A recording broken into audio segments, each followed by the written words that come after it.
What you are about to experience is out of this world. Politics, history, and of course, a lot of entertainment. It's time to rock it with the Docket. Hey, what's going on, everybody? It's Kyle Dockery with the Dockery Docket. We are here with another exciting episode of the Dockery Docket. I'm excited to be here, and I hope that you are excited to be here as well. So I don't really care about the story that we are going to talk about today because it seems like the media and also the left are overblowing it out of proportion, which I know you're shocked by that, but they clearly are. This, of course, is the Signal Gate scandal. As there's a group chat that was made on an app called Signal, which is a free open source messaging app that prioritizes privacy through end-to-end encryption, and it was also supported by the Joe Biden administration for different White House officials to use. Now, all of this simply means that these messages that were being sent between these different people was going to be protected. There was no way that a hacker could come in and take these messages because the app protected the messages. Everyone who is using the app gets the messages and no one else. That is, unless you accidentally put a Trump-hating leftist journalist into the group chat on accident like an idiot. So this group chat was supposed to be for different Trump administration officials, including J.D. Vance, Pete Hegseth, Marco Rubio, Tulsi Gabbard, and other high-ranking officials. But somehow, some way, Jeffrey Goldberg got himself into this group chat. Now, right off the top of your head, you might not know who this Jeffrey Goldberg is, but I can reassure you that you know some of his stories, including the infamous article where Goldberg claims that Donald Trump claimed that World War I and World War II veterans were losers and suckers. Along with that, Goldberg is also famous for writing a story about a Mexican service member that was killed in action. Donald Trump was going to pay for the funeral, but when they came back with the estimate on how much that was going to cost, Donald Trump apparently claimed that it doesn't take that much to bury an effing Mexican.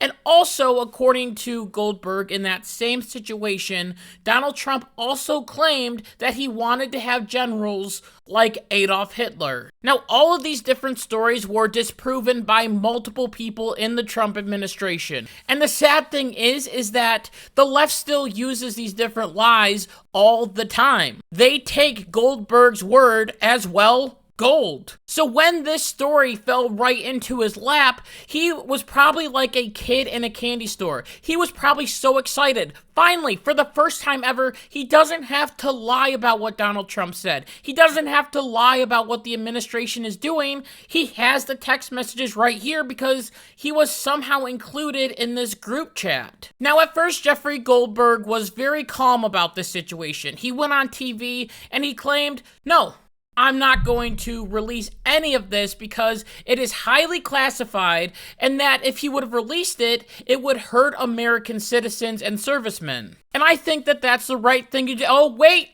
that only lasted for a day, as he later came out and posted all of the messages that he called war plans. And reading the messages, it looks to me that this was definitely blown out of proportion, as these different text messages are very vague. The messages talk about how we need to strike the Houthis in Yemen. Now, the Houthis are a terrorist group, and apparently what they were doing was attacking ships that were trying to go through the Suez Canal, which is a huge trading port for Europe and also the United States. And according to J.D. Vance in the messages, 3% of U.S. trade runs through the Suez and 40% goes through Europe. This is basically J.D. Vance saying, why are we doing this when this is basically Europe's problem? We only get 3% of trade and they get 40% from the Suez Canal. Why can't they deal with it? And you can also see in these different messages that J.D. Vance is also very hesitant about doing this strike, as he claims that this could be inconsistent with the president's message on Europe and it could spike oil prices. And then JD Vance talks about what I talked about, how this will help Europe more than the United States, claiming that I just hate bailing Europe out again, which Hegseth responded, I fully support your loathing of European freeloading, it's pathetic. There is nothing wrong with these statements at all.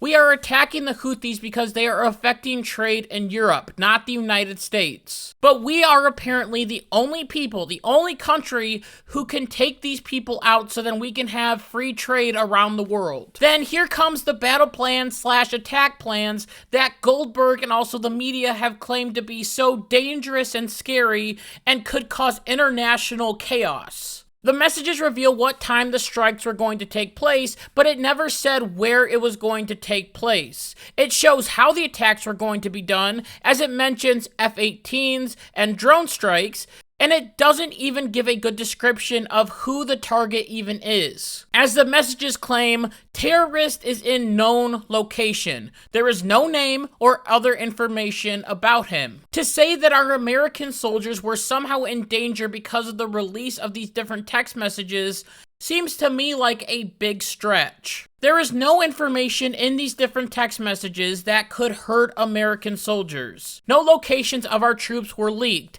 and the Houthis didn't even know that this attack was happening until it was too late. Meaning that this was just like any other strike in the Middle East. Boom, we got him. It's over. Done. Also, a very big question that I have revolving this whole story is if this was going to cause so much international conflict, if this was going to kill American soldiers, then why on earth did Jeffrey Goldberg decide to release these different text messages? Also, why didn't Jeffrey Goldberg say anything when he was added onto this group chat? Jeffrey Goldberg was invited to a group chat called Houthi PC Group, and in The Atlantic, Goldberg claims that he knew exactly what PC meant. It means Principals Committee, which generally refers to a group of the senior most national security officials, including the Secretaries of Defense, State, and the Treasury, as well as the Director of the FBI. Goldberg knew that he wasn't any of those things, but he stayed in the group chat anyway. And he also never wrote anyone and said, hey, is this meeting supposed to be for me? Hey, am I supposed to be in here? Hey, why am I here? All questions that you would ask if you were randomly put into a group chat like this. And Goldberg could have also simply just left the group chat if he thought that this was going to be highly confidential information that he didn't need to see. However, he didn't do any of that. He stayed in the chat because he wanted something that would hurt Donald Trump and the Trump administration. He is an anti-Trumper, and this would make Donald Trump look very bad. Now, I am not saying that this is a perfect situation. It is definitely not good that some random journalist was just randomly added into a group chat. But the story, I believe, was just so overblown, especially compared to other national security risks and tragedies that we have seen in the past. However, the left smells blood in the water, and when they do, they want to attack hard. And they are doing that by constantly talking about this situation.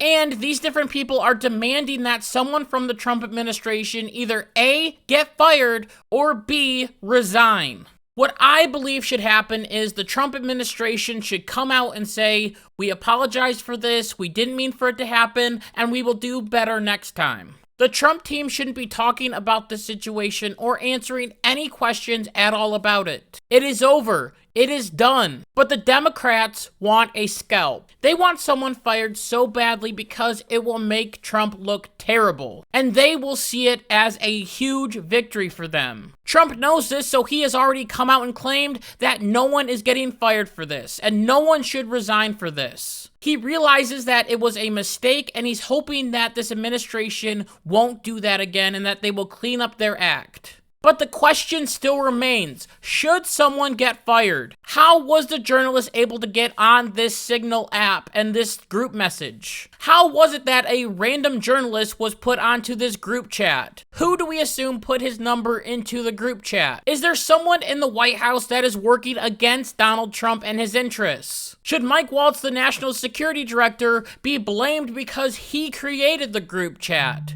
Should Pete Hegseth be blamed because the left has hated him from the very beginning, and they would love to see him get fired. Will Kyle reach 200 subscribers by the end of the month? And if Kyle hated this story so much, then why is he making a part 2 on the same exact story that he said that he doesn't care about?